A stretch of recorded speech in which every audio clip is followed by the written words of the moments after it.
મહુવા તાલુકાના ઉમળિયાવદર ચૂંટણી બહિષ્કારનો મામલો તંત્રના થાક પ્રયત્નો છતાં ચૂંટણી બહિષ્કાર યથાવત. કટ નહીં તો વોટ નહીં. ઉમળિયાવદરના ગામના લોકોએ હાઈવે પર યોગ્ય કટના મામલે ઉગ્ર વિરોધ કરી ચૂંટણીનો કર્યો બહિષ્કાર. અહેવાલ મનસુખભાઈ બારૈયા. મારું નામ યોગેશ હળિયા છે. અમારે ભાદરોડ જિલ્લા પંચાયત નીચેનું ઉમળિયાવદર ગામ આવે છે. અમારા ગામમાં હાઈવે ઉપર અમને કોઈ યોગ્ય પોઈન્ટ આપવામાં નથી આવ્યો. અમારે જે ઉમળિયાવદરને 2 પોઈન્ટની જરૂર છે. અમને અત્યારે જે કામ ચલાવો જે કટ આપી છે અમારા ગામને માન્ય અમને નથી લાગી. અમારા ગામમાં 3200-3300 જેવું મતદાન છે અંદાજિત. અને આજ લોકો અમે બધા ગામના લોકોએ ભેગા મળીને નિર્ણય લીધો છે તો આપણે આજે ચૂંટણીનો બહિષ્કાર કરવો છે. અને અત્યારે 9 જેવો વાગ્યા છે પણ એક પણ મતદાન અમારા ગામમાં પડ્યું નથી હજી. આ અમારા ગામની એકતા છે. મારું નામ મનુભાઈ સાવડા. આજે અમારા ગામની અંદર ચૂંટણીનું પર્વ ચાલી રહ્યું છે ત્યારે આજે અમારો જે કાંઈ પ્રશ્ન છે હાઈવે ઉપર જે કાંઈ કોબરા બ્રિજ મૂકવામાં નથી આવ્યો અને ઘરનાળું પણ મૂકવામાં નથી આવ્યું તો આજે અમે સર્વ ગામ ભેગા થઈ અને ચૂંટણીનો બહિષ્કાર કર્યો છે.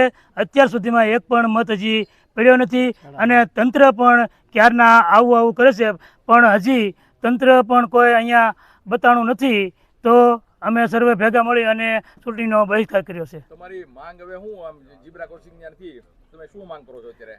તો અત્યારે અમે એવી માંગ કરી છીએ કે હાઈવે ઓથોરિટીવાળા અમને આવી અને લેખિતમાં આપે કે અમે અહીંયા ઝીબ્રા ક્રોસિંગ અથવા તો ઘરનાળું કરી આપવા માટે અમે માંગણી કરીએ છીએ. અને તમને લેખિતમાં આપશે તો તમે પછી મતદાન આજના દિવસમાં કરશો? જો એ અમને લેખિતમાં આપશે તો આજે તો અમારા મજૂર વર્ગનું ગામ છે, બધા મજૂરીએ વ્યા ગયા છે અને જો લેખિતમાં એ અમને આપશે કે ઓથોરિટી આપશે તો અમે આવતીકાલે મતદાન કરવા માટે તૈયાર છીએ. બંને બાજુ, બંને સાઈડ, મહુવાથી આવવા માટે અને અહીંથી જવા માટે બંને. હા, ઝીબ્રા ક્રોસિંગ બંને બાજુ. મારું નામ ભરતભાઈ ડાભી. હું છેલ્લા 4 વર્ષથી ઉમળિયાવદર ગામ પંચાયતનો સરપંચ તરીકે સેવા આપું છું. અમારા ગામમાં છેલ્લા 4 વર્ષથી અમે લોકો અવારનવાર રજૂઆત કરી છે. ગામના લોકો બધાએ મળીને નેશનલ હાઈવે ઓથોરિટીને રજૂઆત કરી, કલેક્ટરશ્રીને રજૂઆત કરી છે પણ આજ દિન સુધી અમને ઝીબ્રા ક્રોસિંગ આપવામાં આવેલ નથી. તો અમે ગામ લોકો સૌએ મળી અને એક નિર્ણય કર્યો છે કે જ્યાં સુધી અમને ઝીબ્રા ક્રોસિંગ નહીં આપવામાં આવે બંને સાઈડ ત્યાં સુધી કોઈ વોટિંગ કરવા જશે નહીં. અને અત્યારે અડધો ટાઈમ ગયો છે, 12, 12:30 જેવું થઈ ગયો છે ટાઈમ, હજી એક પણ મતદાન થયું નથી.